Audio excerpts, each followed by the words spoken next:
신약 성경 요한계시록 2장 12절에서 17절까지 있는 말씀 우리 함께 합독하도록 하겠습니다. 버가모 교회의 사자에게 편지하라. 좌우에 날선 검을 가지신 이가 이르시되 내가 어디에 사는지를 내가 아노니 거기는 사탄의 권자가 있는 데라. 내가 내 이름을 굳게 잡아서 내 충성된 증인 안디바가 너희 가운데 곧 사탄이 사는 곳에서 죽임을 당할 때에도 나를 믿는 믿음을 저버리지 아니하였도다. 그러나 내게 두어 가지 책망할 것이 있나니 거기 내게 발람의 교훈을 지키는 자들이 있도다. 발람이 발락을 가리켜 이스라엘 자손 앞에 걸림돌을 놓아 우상의 제물을 먹게 하였고 또 행음하게 하였느니라. 이와 같이 내게도 니골라당의 교훈을 지키는 자들이 있도다. 그러므로 회개하라. 그리하지 아니하면 내가 내게 속히 가서 내 입으로 검으로 그들과 싸우리라. 귀 있는 자는 성령이 교회들에게 하시는 말씀을 들을지어다. 이기는 그에게는 내가 감추었던 만나를 주고 또 흰돌을 줄 터인데 그 돌 위에 새 이름을 기록한 것이 있나니 받는 자밖에는 그 이름을 알 사람이 없느니라. 아멘. 오늘은 요한계시록 2장 12절에서 17절 말씀을 가지고 전쟁보다 무서운 타협, 제목 함께 읽어볼까요? 전쟁보다 무서운 타협, 이런 제목으로 말씀을 나눕니다. 최근에 북한이 계속해서 미사일을 쏘아 올리고 있습니다. 한미연합훈련에 항거한다는 마음으로 그렇게 미사일을 계속 쏘아대고 있는 가운데 SNS를 보니까 아이들이 두려워하기 시작합니다. 혹시 이러다가 전쟁 나는 거 아닌가요? 그러면서 여러 댓글들이 달리고 전쟁 나면 어떻게 하겠다는 얘기까지 벌써 나와요. 그러니까 미사일 몇 번 이렇게 쏘면서 점점 동해에서 대한민국 땅을 향해 가까이 오고 있다 이렇게 하니까 그것 때문에 우리 안에 두려움이 다가오는 거죠. 여러분, 전쟁은 우리가 우크라이나 전쟁을 통해서도 알 수 있듯이 전쟁은 무서운 거예요. 그럼에도 불구하고 전쟁이 무섭지만 긍정적인 열매가 있다면, 부작용이 있다면 교회들이 어느 때보다 나라를 위해 기도한다는 거예요. 하나님, 전쟁의 위협에서 대한민국을 지켜주십시오. 전쟁의 위협에서 어느 때보다 대한민국을 위해 기도하고 있어요. 여러분, 우리에게 있어서 정말로 무서운 것은 전쟁인데 사실은 전쟁이 무서운 것이 아닐 수 있다는 열매로 말미암는 결론에 도달할 수 있습니다. 왜냐하면 전쟁이 분명히 무서운 건데 전쟁이 날 것 같으면 교회가 기도해요. 교회가 기도하면 하나님은 은총을 베풀어 주시는 거죠. 그래서 그 결과는 오히려 생명의 역사가 일어난다. 그러니까 전쟁이 우리에게 무서운 게 아니라는 겁니다. 전쟁보다 더 무섭다는 것을 인지하고 깊이 경계해야 되는 것이 있는데 바로 이것입니다. 거짓에 대한 타협. 뭐라고요? 거짓에 대한 타협. 이것이 우리 삶에 있어서는 전쟁보다 더 무섭다고 우리가 인지하고 경계를 해야 됩니다. 오늘 본문에 나오는 버가모 교회가요, 그런 부분에 있어서 무너졌고 그래서 책망을 받았습니다. 바깥에서 오는 외압적인 공격은 다 이겼어요. 핍박은 다 이겨냈어요. 믿음을 가지고 다 이겨냈죠. 그런데 속 안에서 올라오는 어떤 거짓된 속임수의 타협에 대한 욕망을 쫓아 흔들리는 그 속임수, 그것은 이기지 못했다는 거예요. 그래서 무너지고 넘어진 교회가 버가모 교회입니다. 우리 자신을 좀 대입해 가면서 말씀을 나눴으면 좋겠어요. 첫 번째로 버가모 교회 현실에 대해서 함께 나눕니다. 여러분, 지난 주일에 나눴듯이 이 버가모라고 하는 지역은 소아시아의 수도입니다. 수도니까 행정기관들이 있고 또 로마 총독이 그곳에 살고 있었고 황제에게 어떻게든지 다른 도시들보다 우리가 황제를 잘 숭배하는 도시다, 황제님을 잘 섬기는 도시예요. 버가모 수도답게. 그래서 어느 도시보다 황제를 숭배하는 신전도 많았다는 거죠. 뿐만 아니라 이방 종교의 중심지여서 신전들도 많았고 각종 우상이 넘쳐나는 도시가 버가모였습니다.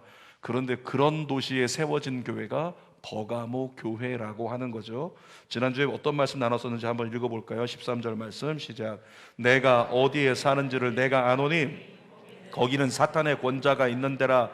내가 내 이름을 굳게 잡아서 내 충성된 증인 안디바가 너희 가운데 그 사탄이 사는 곳에서 죽임을 당할 때에도 나를 믿는 믿음을 저버리지 아니하였도다.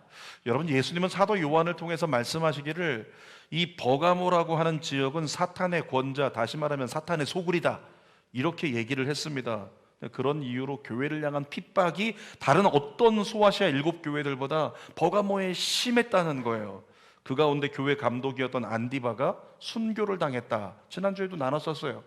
근데 이 안디바가 어떻게 죽었냐면 황제 숭배를 거부한다는 이유로 노수로 이렇게 황소 같은 틀을 만들었어요. 그 틀을 만든 다음에 거기다가 이 안디바를 집어넣고 산채로 불태워버렸어요. 그렇게 해서 죽어버린 사람, 그게 안디바입니다. 여러분, 이쯤 되면은 출애굽하듯이 교회는 빨리 거기를 떠나는 것이 지혜로운 것이고 잘하는 것일 수 있다 생각할 수 있잖아요. 그런데 지난주에 예수님이 뭐라고 말씀하셨다고요? 지난주에 나눴던 그 헬라어 기억하십니까? 카토이케인이라고. 이 카토이케인이 어떤 의미라고요? 너 지금 저 핍박이 많아서 안디바가 저렇게 죽어가는 걸 보면서 두렵지? 무섭지? 두렵고 고통스럽겠지만 내가 너에게 명령한다. 요동하거나 떠나지 말고, 이곳을 떠나지 말고 끝까지 이곳에서 믿음을 지켜내라. 이것이 예수님의 말씀이었잖아요. 근데 성경의 결론은 어떻습니까? 버가모 교회는 진짜 그 믿음을 잡았어요. 그리고 그 믿음을 따라서 안디바의 그 순교를 따라 죽기까지 믿음을 포기하지 않았던 교회, 그래서 순교자들의 무덤이 많은 지역이 버가모 지역이라고 하는 거죠. 사랑하는 여러분, 여러분의 삶의 광야가 지속된다고 할지라도 믿음으로 오늘을 믿음 따라 말씀 따라 살아낼 수 있는 우리 모두가 되기를 주님의 이름으로 축원합니다. 오늘 내게 광야가 계속되고 있지만 주님께서 너 그 광야 아직 계속 거기 있어야 된다라고 말씀하심에도 우리가 믿음을 지켜낼 수 있는, 말씀을 따라 순종의 삶을 살아낼 수 있는 그런 그리스도인이 되기를 원합니다. 아까도 얘기했지만 여러분, 전쟁 같은 핍박은요, 큰 핍박이 다가오면, 큰 질병 있죠, 그런 거 다가오면 어떻게 되는 줄 아세요? 순식간에 마음 흔들릴 수 있어요. 암이라는 게 다가오면 순식간에 마음 흔들릴 수 있어요. 그런데 어떻게 되는 줄 아십니까? 그리스도인들은 오히려 다른 때보다 주님을 더 잡아요. 그러니까 전쟁 같은 위협이 다가오면 오히려 우리 내면을 더 강하게 만들고 더 깨어있게 만든다는 거죠. 정말 생명의 위협이 있는 그런 어려움들이 다가오면 우리는 더 주님께 가까이 나아가는 그 거룩한 부작용이 있더라는 거예요. 그러니까 결과적으로 전쟁같이 생명을 위협하는 건 사실은 우리에게 무서워할 조건이 되는 것은 아니다라고 이야기를 하고 있는 겁니다. 진짜 무서운 건 뭐냐면 삶의 여유가 생길 때 인간의 내면에서 피어오르는 거짓된 타협의 욕구. 이전에는 힘들고 어려울 때는 주님밖에 없습니다. 주님 따라가려고 주님 붙잡고 애썼던 사람들이 삶의 여유가 생겼어요. 삶의 모든 상황이 괜찮아졌어요. 고3 수험생 자녀를 두고 있을 때 주님 제발요 했던 사람들이 수험생 자녀가 대학에 진학하고 나면, 사업에 어떤 문제가 해결되고 나면, 내가 가지고 있던 기도의 제목들이 응답되고 나면 그 다음부터는 루즈해져서 그때부터 마음 가운데 거짓된 타협의 욕구가 스물스물 우리 안으로 들어오기 시작한다는 거죠. 자, 두 번째로 버가모 교회의 실수를 한번 살펴보겠습니다. 앞에서도 나눴듯이 죽기까지 믿음을 지켜낸 교회가 버가모 교회예요. 여러분, 죽음의 위협은 결코 버가모 교회의 믿음을 흔들지 못했습니다. 근데 이 버가모 교회가 별것 아닌 것에 묶여서 그만 타협하고 병들어 쓰러지고 맙니다. 오늘 그것에 대해서 나눌 텐데요, 예수님이 그 문제가 무엇인지 예리하게 잡아내세요. 자, 12절 말씀 읽어보겠습니다. 버가모 교회의 사자에게 편지하라. 좌우에 날선검을 가지신 이가 이르시되, 좌우에 날이 어떻게 됐대요? 날이 섰대요. 그런 거 많이 보셨죠? 칼 얼마나 잘 던지 시험할 때 칼 놓고 그냥 사과를 떨어뜨리면 사과가 그 위에서 반으로 쪼개져 버려요. 그런 걸 얘기하는 거예요. 쓱 긋기만 해도 그냥 목이 날아가 버릴 정도로. 그렇게 날선 검이라고 하는 거죠. 누구의 손에 있는 검이라고요? 예수님이 그런 좌우의 날선 검을 가지셨대요. 여러분, 이 말씀들을 보면 당시의 배경과 이렇게 연관되어 있는데, 이 당시에 로마 군인들은요, 검을 가지고 있었는데 특별히 로마 군인들이 사용하는 검은 양날검이에요. 양쪽에 날이 있고 얼마나 예리하게 잘랐던지 사람들을 그냥 그렇게, 여러분 보신 적 있지 않나요? 스파르타쿠스라고 하는 그런 것들을 통해서 그냥 목을 베면 목이 쓱쓱 뼈까지 다 잘라져 버리는, 그렇게 날카로운 검을 가지고 있었다는 거죠. 그러니까 당시에 로마 군인들과 싸움을 하는 사람들은 오른쪽으로 피해도 왼쪽으로 피해도 소용이 없었어요. 양쪽에 날이 있으니까 이쪽으로도 베어지고 이쪽으로도 베어지고 다 베어지는 거예요. 그러니까 죄수들이나 다른 사람들이 쓰는 칼들은 한쪽밖에 날이 없기 때문에 싸움에서 자꾸 지게 된다는 거죠. 그래서 로마 군인들이 가지고 있던 칼은 공포의 대상이었어요.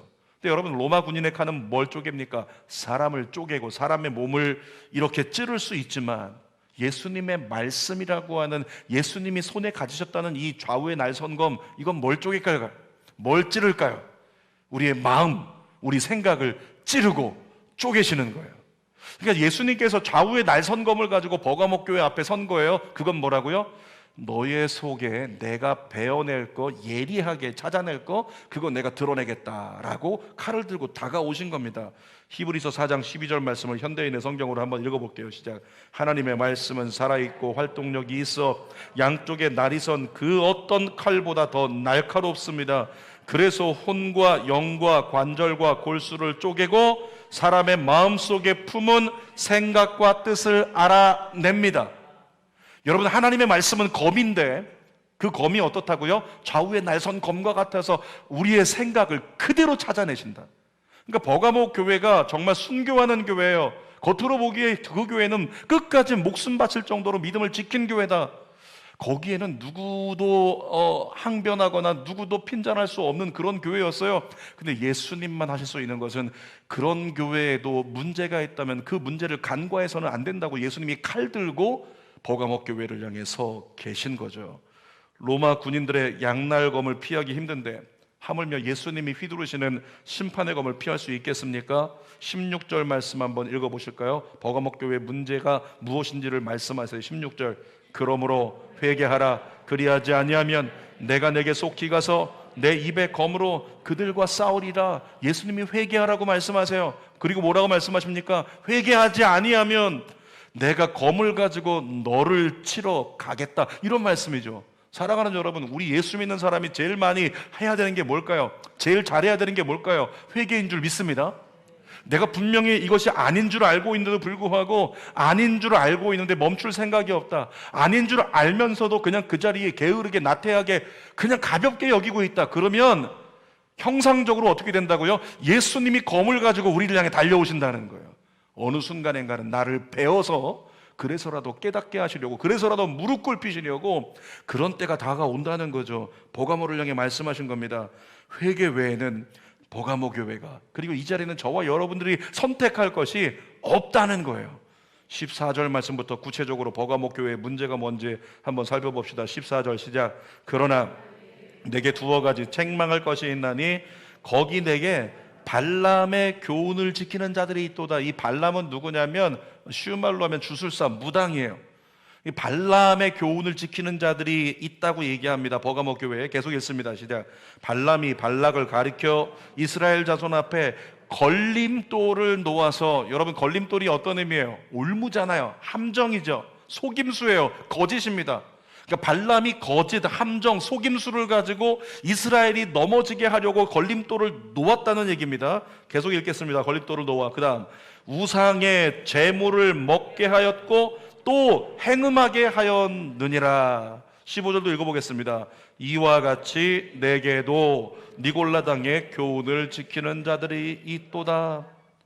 여러분, 발람의 교훈을 따르는 사람, 니골라당의 교훈을 따르는 사람이 있다고 하는데, 이 발람의 교훈에 대해서는 민수기 22장부터 24장까지 자세하게 장황하게 마침 무협지처럼 그렇게 잘 쓰여 있어요.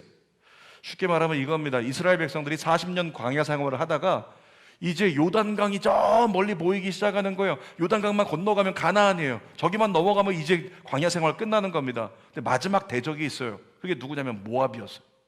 그때 모압의 왕이 누구냐면 발락이라고 하는 사람이에요. 헷갈리지 마세요. 발락은 왕이고 발람은 이방 선지자예요. 근데 이 발락 왕이 이스라엘을 대적하려고 준비하고 있는데, 발락 왕이 부들부들 떨면서 대적하려고 준비하고 있는 거예요. 왜? 이스라엘에 대한 소문을 들었거든요. 그러니까 두려웠어요. 우리가 우리 힘으로는 저들을 이길 수 없다는 걸 깨달았습니다. 군사력을 가지고 대비하겠다고 이렇게 서 있다가 안 되겠어요. 발락이 사람을 보내가지고 안 되겠다, 우리 주술사 불러. 이 모든 상황을 안 되는 걸 역전시킬 주술사를 불러라. 그래서 발람을 데리고 와요. 발락 왕이 주문합니다. 발람이여, 빨리 저 높은 산에다가 우리가 제단 차려줄 테니까 하나님께 기도해서 이스라엘을 저주하라. 이스라엘이 저주를 받게. 그래서 발람이 올라가가지고 하나님께 기도합니다. 재물을 태우면서 그 기도하는 거죠. 기도하면서 이스라엘을 심판하려고. 그런데 하나님의 영이 그때 임합니다. 그리고 발람이 입을 열어서 결국 하나님의 인도하심에 따라서 거부할 수 없이 이스라엘을 거꾸로 축복해버려요. 발락이 뒤에서 쳐다보다가 정말 요즘 말로 하면 그냥 속이 터지는 거죠. 다시 두 번째 산에 제단을 쌓고 발락이 발람을 데리고 갑니다. 이번엔 똑바로 해라. 이스라엘을 저주해라. 근데 두 번째도 하나님의 영이 임하여 이스라엘을 오히려 거꾸로 축복하게 됐어요. 마지막 세 번 해봐야 되니까 세 번째 산에다가 제단을 쌓고 거기 발락이 발람을 데리고 올라갑니다. 마지막 기회다. 여기서 이스라엘을 저주하라. 거기서도 마찬가지로 재물을 태워 올린 다음에 저주하려고 딱 섰는데 하나님의 영이 발람에게 임하여 이스라엘을 축복하게 한 겁니다. 세 번이나 그렇게 되니까 발락이 얼마나 화가 나겠어요? 발락이 발람을 갖다가 쫓아버리려고 했습니다. 근데 그때 이 발람이 전쟁으로는 이길 수 없지만 한 가지 제가 드리는 방법으로 하면 이스라엘을 이길 수 있다. 아니, 이스라엘을 스스로 무너뜨릴 수 있다. 그런 제안을 해요. 한마디로 말하면 군대로는 못 이깁니다.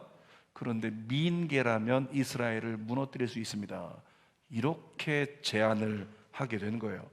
그래서 발락 왕이 발람의 말대로 음식을 잔뜩 차려놓고 이스라엘에게 지나가는 나그네요, 마음껏 드십시오. 음식을 대접을 해요.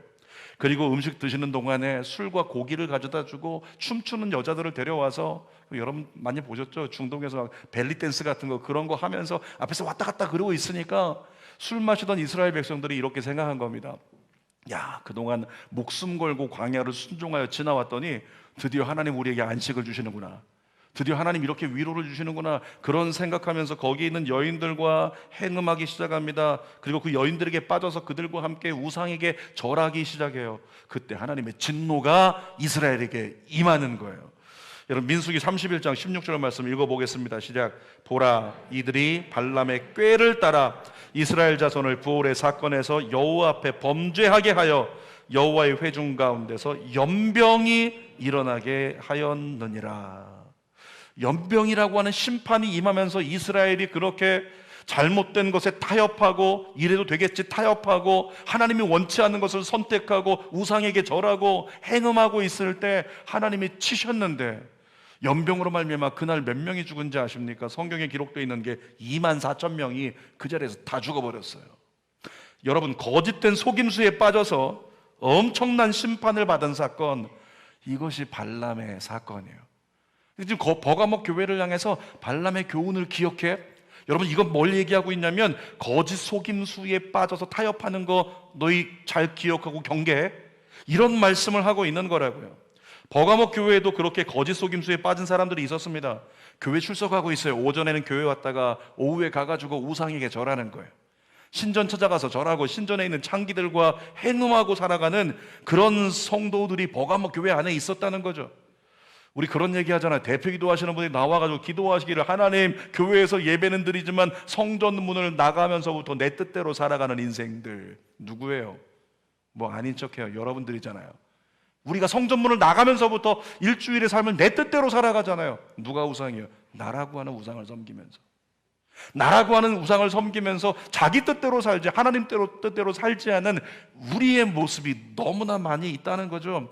버가목 교회가 그랬던 거예요. 니골라당은요, 은혜는 강조하지만 행위는 무시합니다. 그러니까 하나님 앞에 온전히 은혜를 강조해서 예배는 열심히 드리지만 돌아섰을 때 그냥 마음대로 사는 거 괜찮아. 무율법주의. 그러니까 삶은 완전히 엉망인 거예요. 쉽게 말하면, 우리로 표현하면 이런 겁니다. 교회에서만 거룩해요. 교회에서만 예배드려요. 교회에서만 그리스도인이고 나가면 제멋대로 인생을 살아가 버리는 그런 인생들, 그런 사람들이 니골라당의 교훈을 따라다니는 사람들이라고 이야기를 하는 거죠. 자, 여러분, 버가모 교회 어떤 교회였어요? 목숨을 위협하면서 협박을 당하고 순교를 당해도 믿음을 저버리지 않았던 교회잖아요. 그런데 버가모 교회가 스스로 타협안을 생각해내기 시작하면서 무너지기 시작한 겁니다. 이렇게 생각한 거예요. 우리 너무 율법적인 거 아니야? 우리 너무 율법적인 거 아닌가? 여러분, 제자훈련을 제가 지금 30명 5개 반을 시작을 했는데, 제자훈련 하다 보면 이제 큐티도 해야 돼요. 큐티 안 하면 안 해온다고 막 그냥 뭐라고 하고 윽박 지르지는 않아요.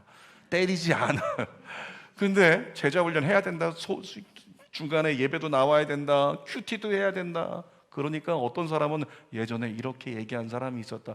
목사님 너무 그렇게 쪼지 마시라고, 너무 그렇게 쪼이지 마시라고, 너무 당기지 마시라고. 예수의 피로. 여러분 그게 뭐라고요? 지금 버가목 교회가 그랬어요. 그동안은 믿음 지켜낸다고 정말 믿음 죽기까지 믿음 이랬는데 스스로 생각하기를 우리가 너무 율법적인 거 아닌가? 우리 스스로에게 너무 가혹하고 융통성이 없는 거 아니야? 이런 얘기들이 버가목 교회 안에서 스물스물 나오기 시작하는 거예요. 니골라당의 교훈을 따르는 사람들 중에 우리가 은혜로 충성 다했으면 됐지, 나가서 사는 건 좀 이 세대의 흐름에 맞춰서 살 필요가 있지 않을까? 세상 가치와 적당히 타협하면서 살아도 얼마든지 신앙생활 잘할 수 있고 얼마든지 직분 가지고 살아갈 수 있잖아. 세상에서 타협하며 살아도 선교하며 살아갈 수 있잖아 라고 하는 이야기가 버가목 교회 안에 나오기 시작한 겁니다. 여러분 크리스찬 청년들이 제가 맡았을 때 제일 많이 제자훈련에서 들었던 질문이 있어요. 목사에게 이렇게 질문합니다. 목사님, 술 마신다고 지옥 가나요? 이렇게 물어봐요. 술 마신다고 지옥 가나요? 그 얘기 나중에 하기로 하고요. 남들도 다 하는 법의 사각지대를 이용해서 재산을 늘리는 것. 자, 내가 재산을 막 늘려가고 있어요? 근데 사실 이게 좀 하나님 보시기에는 약간 꺼림직해요. 무언가 정의롭진 않은 거예요. 정의롭진 않지만 내가 이 방법으로 재산을 늘려가고 있습니다. 하나님 보시기에는 아닌 것 같지만 법의 사각지대에 있어서 법적으로 문제가 없어요. 여러분 그런 것들이 어떻습니까? 남들도 다 그렇게 하니까 나도 그렇게 해도 되지 않을까 생각할 수 있다는 거죠. 많은 크리스찬들이 적당히 타협하며 살고 있기 때문에 너무 꽉 막힌 율법주의자처럼 살지 말자, 이런 의견들이 요즘 성도들 안에 나온다는 이야기를 들었어요. 제가 피부를 좀 관리를 하고 치료를 한다고 해가지고 3층에서 이렇게 치료를 받았단 말이죠. 담당하는 실장님이 계셨어요. 그 실장님이 목사님 마취를 한 대 말고 마취 안 한 대까지 건드려서 너무 힘드셨죠. 몸살 나시겠다. 근데 잘 회복되고 아물어야 되니까 오늘부터 잘 들으세요 목사님, 이거 잘 지켜야 됩니다. 집에 돌아가시면 앞으로 3주 동안 약주하시면 안 돼요 목사님. 그래서 제가 얘기했습니다. 알겠습니다 그랬더니 옆에 지나가던 다른 분이 얘기합니다. 저기 술 잘 드시게 생겼다. 정말 약주하시면 안 돼요? 제가 어이가 없어갖고 제가 얘기했잖아요. 나 목사예요. 그럼요, 목사님이신 거 알죠? 목사님 꼭 지키세요. 3주간 음주하지 마세요. 여러분 그분들에게 왜 그런 인식이 생겼을까요? 은연중에 천주교에서 허락한 그런 술 문화로 말미암아 성직자들도 술 마시지 않을까? 이와 같은 인식이 세상 사람들에게는 있다라고 하는 거죠. 실제적으로 그런 인식 가지고 그거 하나가 뭐가 문제라고 그러면서 술을 마시는 주의 종들도 있다는 이야기를 들었어요. 여러분 세상이 어느 때인데 동성애를 죄라고 단죄합니까? 이런 소리들이 점점 많이 들려와요. 교회 안으로 점점 들어오고 있어요. 너무 교회가 배타적인 거 아닙니까? 너무 꽉 막힌 거 아닙니까? 아니 그러면 어떻게 세상을 품을 수가 있어요? 이러면서 이야기를 한다는 거죠. 목사님 시대적 흐름을 보세요. 지난 10월 28일 날 여러분 들으셨습니까? 브라질에서 32개 주 전체가 다 동성혼 합법화가 통과가 됐어요. 그러니까 브라질에서는 이제는 동성혼이 마음껏 정규 법률에 의해서 보호되는 그런 혼인이 진행이 된다고요. 대한민국도 그렇게 되지 않을까요? 장차 그렇게 되지 않겠습니까? 성경의 기록을 보면 우리가 막으려고 시도하다가도 결국에는 그쪽으로 흘러갈 수밖에 없다. 대세가 그러니까 이 대세의 흐름 속에 믿음을 가지고 있던 사람, 지켜내겠다고 하는 사람들까지도 조금 세상이 그러니까 바뀌었으니까 라고 놓기 시작한다는 거죠. 시대적 흐름에 따라서 이제는 보편화된 성소수자들을 교회도 인정해야 된다 라고 하고 세상은, 그리고 교회 안에서조차 타협안을 던지는 사람들이 나타나기 시작했어요. 여러분 어떻습니까? 어떻게 들으면 그럴듯하잖아요. 그런데 이미 그런 모든 말들은 잘 들으십시오. 다 거짓말입니다. 아멘입니까? 그 모든 타협안은 다 거짓말입니다. 거짓된 즐거움으로 이스라엘의 마음을 빼앗아서 심판받게 만드는 발람의 교훈에 해당하는 거예요. 우리 예배 잘 드리면 됐지. 삶 속에서 그동안은 얼마나 고생했는데 지금도 그렇게 고생하느라 내 거 그냥 누리지 못하고 내가 하나님께 다 드리고 하나님께 시간 드리고 이래야 되나? 봉사 꼭 해야 되나? 이와 같은 생각들이 우리 안에 타협 안으로 다가와서 내가 주인된 하나님의 부름을 따르지 않는, 내가 하고 싶은 수준의 신앙생활을 하고 있는 우리 자신의 모습이 얼마나 많습니까? 여러분께 묻겠습니다. 진리가 뭘까요? 여러분, 정말 진리가 뭐예요? 예수 믿는 사람은 진리를 믿는 사람이잖아요. 근데 헬라어에 보니까 진리라는 단어를 알레테이아라고 하는 단어를 썼는데, 이 단어의 의미가 이렇습니다. 가려지지 않음, 분명한, 명백한, 공개된. 여러분, 헬라어의 진리라는 단어가 가지고 있는 의미는 중간이 없어요. 타협이 없어요. 진리는 진리일 뿐입니다. 진리에는 회색지대가 없습니다. 진리는 뭐 아니면 도예요. 예수 아니면 사탄이라고. 아멘입니까? 동의하십니까? 진리는 회색지대가 없는 거예요. 타협이 없는 겁니다. 아니, 목사님들은 그렇게 얘기하지만 내 의견은 이래. 그리고 사람들은 내가 주변에 있는 사람들 보니까 교회 다니는 사람들 이래. 세상이 많이 변했어. 뭐라고요? 거짓된 타협 아니라고요. 이걸 조심할 수 있기를 주님의 이름으로 부탁드립니다. 여러분 잘 들으십시오. 예수 믿는 사람은 내가 믿는 분이 누구일까? 이걸 붙잡아야 돼요. 내가 믿는 예수님은 뭐라고 하실까? 그것만 기준 삼아야 된다는 거죠. 제가 청년 담당할 때 이제 회식이 있었는데 청년들이 회식 때문에 고민하는 겁니다. 목사님, 저 내일 회식이 있어가지고 어떻게 해야 될지 모르겠습니다. 제자훈련이 있는데 회식 때문에 고민이 돼요. 그러면서 이렇게 물어보는 거예요. 술 가서 한 잔만 마시고 제가 와도 괜찮겠죠? 뭘 물어봐. 그냥 가서 하죠. 그냥 가서 자기가 해도 될 텐데 꼭 물어보는 이유가 뭔지 아세요? 면죄부 받고 싶은 거예요. 목사로부터 타협안을 끌어내서 면죄부 받고 싶은 거죠. 절대 좋은 소리 못 듣습니다. 제가 그 친구한테 뭐라고 얘기를 했었냐면, 이렇게 한번 해보면 된다. 가서 참이슬 한 잔 받든지 폭탄주를 받든지 한 잔 딱 받아들고, 주여, 이 술을 주신 하나님 감사합니다. 이 술이 나에게 유익하게 하시고 나로 하여금 하나님의 뜻을 따라갈 수 있는 의의 열매가 되게 하여 주옵소서. 축복하고 감사 기도하고 마실 수 있으면 마셔라. 제가 토를 하나 달죠. 그런데 그것을 가지고 기도하려고 하는데, 얼마든지 술잔 들고 장난스럽게 기도하는 사람들 봤거든요. 그런데 술잔 들고 기도하려고 할 때 마음에 거리낌이 있으면 그것은 하나님이 원하시는 것이 아닌 줄 알아라. 그렇게 이야기를 했어요. 여러분, 펀드라고 하는 거, 주식이라고 하는 거, 세상의 복권이라고 하는 거, 세상에 어떤 수많은 문화들 다 있어요. 이건 해도 되나요? 저건 해도 되나요? 뭐 해도 되나요? 어떤 사람들은 목사님 와인바는 괜찮겠죠? 예수의 피로. 그거 왜 물어봐요 자꾸? 와인은 뭐 술이 아닌가요? 자, 저에게 물어보지 마시고 그냥 하나님 앞에 기도하면서 내 마음이 거리낌이 있나 없나. 주님은 우리의 선한 양심으로 우리 안에서 여러분의 기준을 잡아주실 줄 믿습니다. 사랑하는 여러분, 타협의 타짜도 꺼내지 마십시오. 그것은 거짓입니다. 하나님의 말씀만이 진리입니다. 자, 세 번째로, 오늘 본문에서 예수님께서 버가모 교회를 향해서 너희가 그렇게 타협하지 않고 회개해서 다시 진리를 수호하는 길을 걸어간다면 내가 너희에게 상급을 주신다고 말씀하세요. 17절 읽어보겠습니다. 시작. 귀에 있는 자는 성령이 교회들에게 하시는 말씀을 들을지어다. 이기는 그에게는, 누가 이기는 자일까요? 진리를 수호하고 거짓된 타협의 속임수에 치우치지 않는 자들, 그들이 이기는 자라고요. 자, 그들에게 뭐라고요? 내가 감추었던 만나를 주고 또 흰 돌을 줄 터인데 그 돌 위에 새 이름을 기록한 것이 있나니 받는 자밖에는 그 이름을 알 사람이 없느니라. 끝까지 진리를 수호하고 거짓된 속임수에 타협하지 않고 끝까지 진리를 지켜냈던, 끝까지 주만 바라보고 걸어갔던 사람에게는 두 가지 상급을 주신다고 했어요. 두 가지 축복의 약속. 하나는 감추었던 만나를 주신대요.